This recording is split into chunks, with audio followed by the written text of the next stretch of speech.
O eco do silêncio.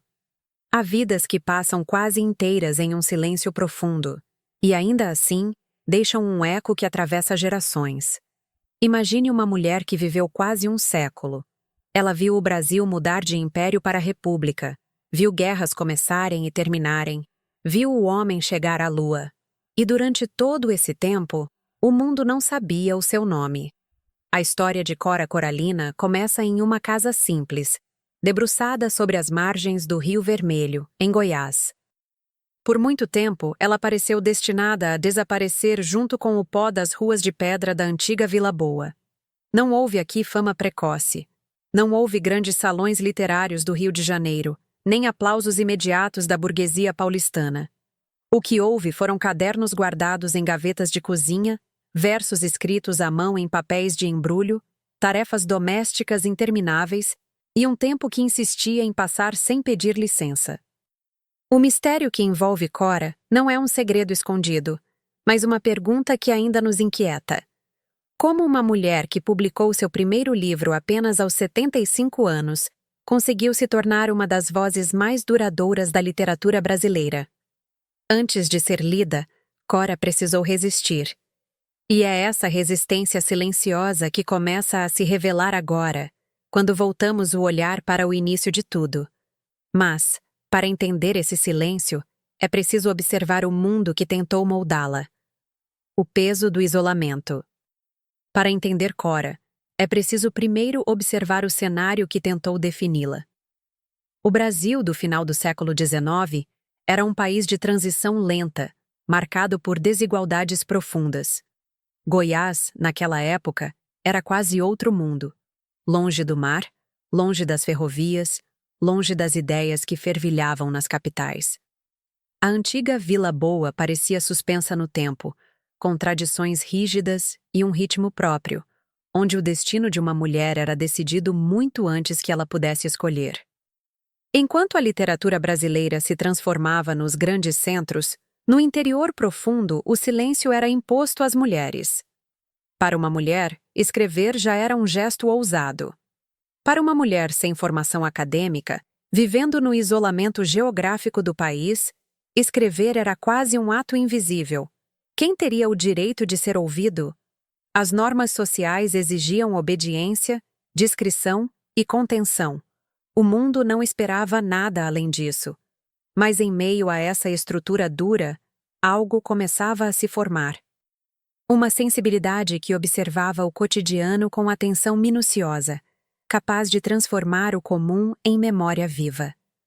Ainda era cedo para perceber, mas essa atenção silenciosa começava a gerar algo que o tempo não conseguiria apagar. Ana, a menina que não servia. Ana Lins dos Guimarães Peixoto nasceu em 1889. O país celebrava a República, mas dentro da casa da família Lins, o que permanecia era a tradição e a decadência de um passado mais próspero. Ana cresceu em uma casa grande demais para as posses que restavam. Sua infância não foi marcada por brinquedos, mas por observação. Ela escutava os relatos dos mais velhos, observava as lavadeiras no rio, as cozinheiras diante dos tachos fumegantes. A escola formal durou pouco. Dizia-se que mulher não precisava saber muito além do necessário para cuidar do lar. Ana foi conduzida ao papel esperado de mulher respeitável. Mas havia um desvio nesse roteiro. Desde cedo ela escrevia. Registrava cenas, sentimentos e inquietações em qualquer pedaço de papel disponível. A escrita não era ambição literária, mas necessidade íntima. Sua família via aquilo com desconfiança. Escrever não combinava com o destino que lhe era imposto. Foi nesse conflito que começou a surgir o nome que lhe daria abrigo. Cora Coralina. Um nome criado como escudo simbólico, um espaço onde pudesse existir sem pedir autorização. Ainda assim, a vida logo exigiria decisões mais duras. A fuga e o doce sabor da sobrevivência. A vida de Cora muda radicalmente quando ela rompe com Goiás. Jovem, apaixona-se por um homem desquitado, algo considerado escandaloso para a época. Ela decide partir. O deslocamento não é apenas físico, mas emocional. Longe da família e das amarras sociais, Cora passa a enfrentar a realidade crua da sobrevivência. Vive no interior de São Paulo, trabalha como doceira, comerciante, vendedora. Cria filhos, enfrenta a viuvez e dificuldades financeiras constantes. A escrita sobrevive nos intervalos do cansaço, nos momentos roubados do descanso. Não havia garantias, nem leitores à vista. Mesmo assim, ela escrevia, como quem enterra palavras para um tempo que talvez nunca chegasse. Essa fase revela algo essencial. Cora aceitou uma vida comum, mas nunca abriu mão da própria voz. Enquanto o mundo seguia sem notá-la, ela construía uma obra invisível, sustentada não por teorias, mas pela experiência direta da perda, do trabalho e da persistência. E o tempo ainda não havia terminado de testá-la. O amadurecimento no anonimato. As décadas passaram. O Brasil mudou. Os movimentos literários se sucederam. E Cora continuava fora do foco. Ela envelhecia no anonimato. Mas sua poesia amadurecia. Os versos tornaram-se mais diretos, sem excessos, moldados pela vida real. Ela escrevia sobre o trabalho duro, sobre mulheres invisíveis, sobre a passagem do tempo e a velhice que se aproxima sem pedir licença. Em alguns momentos, tentou publicar. Enviou textos, recebeu negativas ou silêncio. O mundo editorial parecia impermeável àquela mulher fora dos padrões esperados. Ainda assim, Cora persistiu. Cada poema era um gesto de resistência contra o esquecimento. Quando decide retornar definitivamente a Goiás, já idosa, instala-se novamente na Casa da Ponte. Entre tachos de cobre e papéis espalhados, algo começa a mudar. Visitantes curiosos percebem que aquela senhora que vendia doces carregava uma voz rara. O que antes era invisível começa, lentamente, a ser ouvido.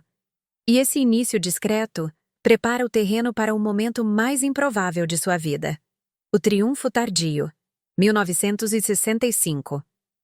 O grande feito de Cora Coralina acontece de forma silenciosa. Em 1965, aos 75 anos, ela publica seu primeiro livro, Poemas dos Becos de Goiás e Histórias Mais. A idade em que muitos encerram trajetórias marca para ela um começo. O livro surge discreto, mas carregando décadas de vida condensadas em versos simples e densos.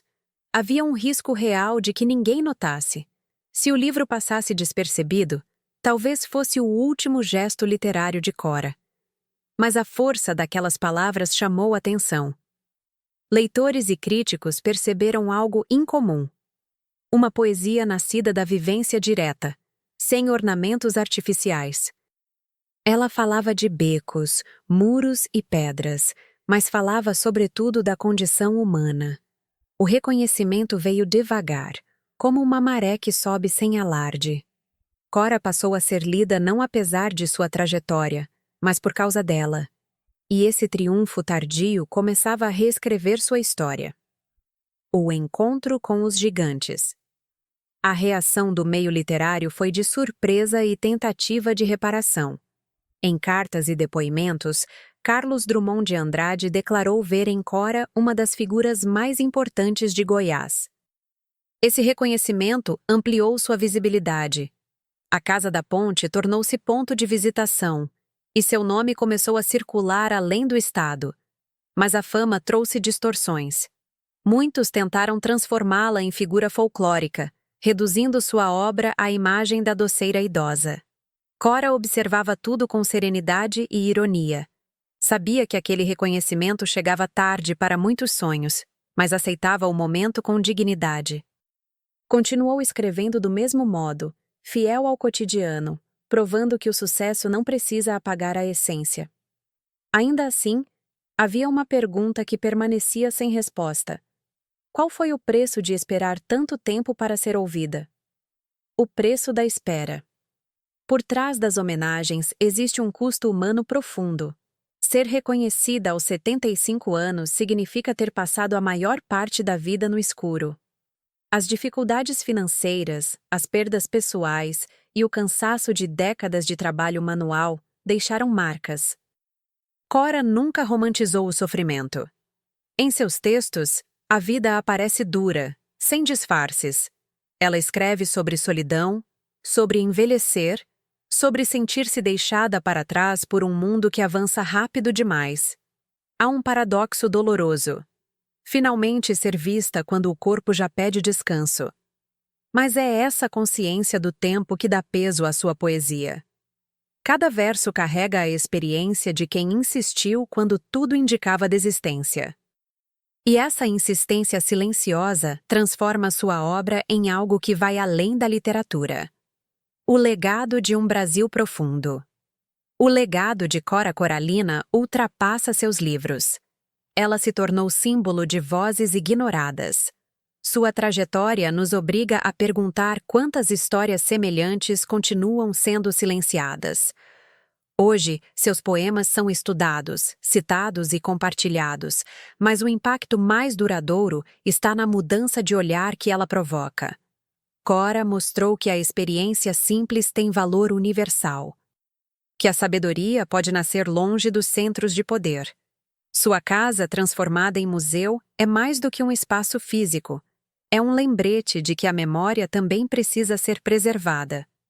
Ao reconhecer Cora, reconhecemos um Brasil profundo, feito de gente comum e histórias essenciais. E esse reconhecimento ainda ecoa. O convite à escuta.